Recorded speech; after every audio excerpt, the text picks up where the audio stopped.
এটা আমরা আশা করতেই পারি। বরবাদের রেকর্ড ব্রেক করতে আসছে 2026 সালের রোজার ঈদ।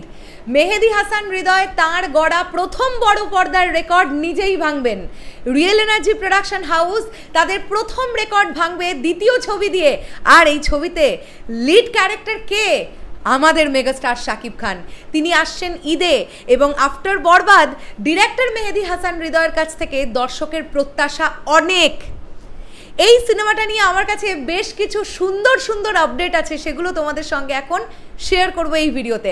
হ্যালো আমার সাকিবিয়ান ভাইরা বোনেরা, চলে এলাম আরও একটা নতুন ভিডিও নিয়ে। আশা করছি তোমরা সকলে খুব ভালো আছো। প্রথমত যে আপডেটটা দিই সেটা হচ্ছে এই ছবিটা সেপ্টেম্বরের মিড বা অক্টোবরের ফার্স্ট থেকে ফ্লোরে যাবে, এরকমটা এখনও পর্যন্ত ডিসাইড হয়ে আছে। আমি আবার রিপিট করি, এখনও পর্যন্ত এরকমটাই ডিসাইড হয়ে আছে যে সেপ্টেম্বরের মিড, সেপ্টেম্বরের লাস্ট, খুব বেশি হলে অক্টোবরের ফার্স্ট থেকে কিন্তু এই ছবিটা ফ্লোরে যাবে। তোমরা খুব ভালোভাবেই জানো যে যখন বরবাদ ফ্লোরে গিয়েছিল অক্টোবরের একদম এন্ড 27-28 তারিখ থেকে বরবাদ ফ্লোরে গিয়েছিল এবং দুর্দান্ত সময় ছবির কাজ কমপ্লিট হয়েছিল, সুন্দরভাবে ছবিটা রিলিজ করে গিয়েছিল। এবারেও একইভাবে রিয়েল এনার্জি প্রোডাকশন হাউস কিন্তু এটাই চেষ্টা করছে, তারা কোনো তাড়াহুড়ো করে নয় বরঞ্চ সময় নিয়ে ছবিটা শুটিং করতে চাইছেন ভালোভাবে।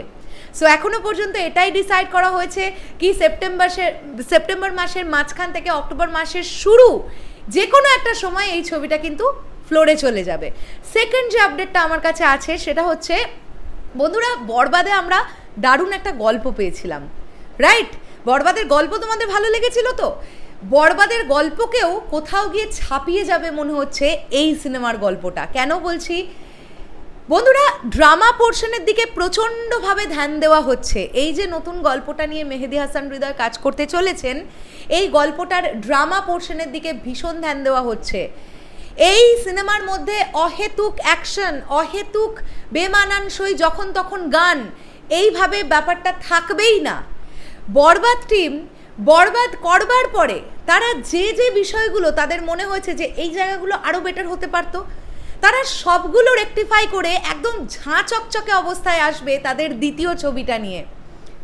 তার মানে এটা কেউ ভেবো না যে এই ছবিতে অ্যাকশন থাকবে না। মেগাস্টার শাকিব খান ঈদে আসছেন আর অ্যাকশন থাকবে না, এটা তো আমরা কোথাও গিয়ে ভাবতেই পারি না। আর ডিরেক্টর মেহেদী হাসান হৃদয় তিনি অ্যাকশন রাখবেন না, হতেই পারে না।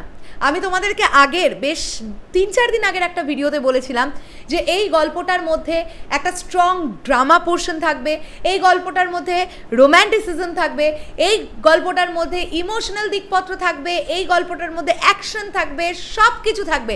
একটা মেন স্ট্রিম মশালা ছবিতে যা যা দরকার হয়, সুন্দর সুন্দর মিনিমাম 4টে গান থাকবে এই ছবিতে, মিনিমাম।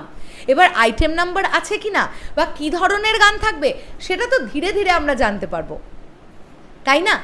ডিরেক্টর মেহেদী হাসান হৃদয় এত গুছিয়ে গল্পটাকে লিখেছেন, মানে বরবাদ কমপ্লিট করার জাস্ট পরে, এতটা সাকসেসের পরে ডিরেক্টর মেহেদী হাসান হৃদয় তার নিজের সঙ্গে নিজের চ্যালেঞ্জটা নিজেই নিয়েছেন যে আমাকে এর থেকেও ভালো গল্প নিয়ে কাজ করতে হবে, এর থেকেও ভালো গল্প আমাকে লিখতে হবে। তোমরা খুব ভালোভাবেই জানো যে বরবাদ সিনেমার গল্পটা ডিরেক্টর মেহেদী হাসান হৃদয়ের কত আগের গল্প ছিল, তিনি মনে মনে এই স্বপ্ন জলটা কতদিন ধরে বুনেছিলেন, তারপরে সেটা বাস্তবায়িত হয়েছে বরবাদের মধ্যে দিয়ে। ঠিক একইভাবে ডিরেক্টর মেহেদী হাসান হৃদয় আবারও চেষ্টা করছেন আমাদের মেগাস্টার শাকিব খানকে একদম আলাদাভাবে প্রেজেন্ট করতে, এবং রিয়েল এনার্জি প্রোডাকশন হাউস আবারও কোনো জায়গায় কমতি রাখবে না। তারা চেষ্টা করছে বরবাদের চাইতেও বেটার কিছু তৈরি করার। অবশ্যই গ্র্যান্ডারের দিকে নজর রাখবে টিম, অবশ্যই পুরো ব্যাপারটা ভীষণ গুছিয়ে হবে।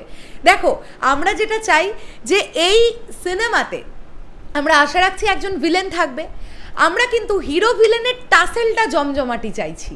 মানে বরবাদ দেখার পরে অনেকেরই এটা একটা আক্ষেপের জায়গা ছিল, আমরাও আমাদের রিভিউ ভিডিওতে শেয়ার করেছি যে ক্লাইম্যাক্স সিনে যিশুদার পোর্শনটা আরেকটু বড় হতে পারতো। মানে যিশুদার ক্যারেক্টারটা এস্টাবলিশমেন্ট পেয়েছে, বাট ওই যে একটা ব্যাপার, মানে হিরোর মুখোমুখি ভিলেনকে সেই পাওয়ারফুল ভিলেনও হতে হবে, তবে তো টাসেলটা জমবে। তো সেই ব্যাপারটা ক্লাইম্যাক্সে কোথাও গিয়ে একটু মিস করেছি যিশুদার ক্যারেক্টারটার ক্ষেত্রে আর কি। তো আমি আশা রাখবো নেক্সট টাইম হিরো ভিলেনের টাসেলটা যেন জমে যায়, মানে এ বলবে আমায় দেখ, ও বলবে আমায় দেখ, তবে কিন্তু শেষে গিয়ে হিরো জিতলে মজাটা হবে। মানে ভিলেন যদি প্রথম থেকেই ল্যাকপ্যাক করতে থাকে তাহলে কিন্তু ব্যাপারটা জমবে না। কাজেই এবারের গল্পে যেমন হিরোকেও প্রচণ্ড জোর দেওয়া হবে, ভিলেনকেও যেন প্রচণ্ড জোর দেওয়া হয়, এটা আমাদের একটা চাওয়া থাকবে। বাকিটা বরবাদ টিম দেখে নিচ্ছে, তারা খুব ভালোভাবে প্ল্যান করেছে ছবিটা। অলরেডি শাকিব ভাইয়ার কাছ থেকে গ্রিন সিগন্যাল পেয়ে গেছে। এবার তো যা যা অফিসিয়াল কাজকর্ম ইত্যাদি ইত্যাদি সাইনিং টাইনিং সেগুলো তো আছেই, সেগুলো তাদের মধ্যে হয়ে যাবে। আমরা শুধু চাই আফটার বরবাদের চেয়েও ভালো কিছু, এটা আমরা চাইছি। আর আমার কোথাও গিয়ে মনে হয় রিয়েল এনার্জি প্রোডাকশন হাউস আমাদেরকে নিরাশ করবে না। আর আমাদের মেগাস্টার শাকিব খান, তিনি তো একের পর এক ছবিতে নিজেকেই ছাপিয়ে যাচ্ছেন। সো দেখা যাক আরিয়ান মির্জার পরে ডিরেক্টর মেহেদী হাসান হৃদয় মেগাস্টারকে কী রূপে প্রেজেন্ট করছেন আমাদের সামনে। শেষ করলাম ভিডিওটা, আসছি আবার খুব শিগগিরই নতুন কোনো ভিডিও নিয়ে। তাহলে এখনের জন্যে টাটা।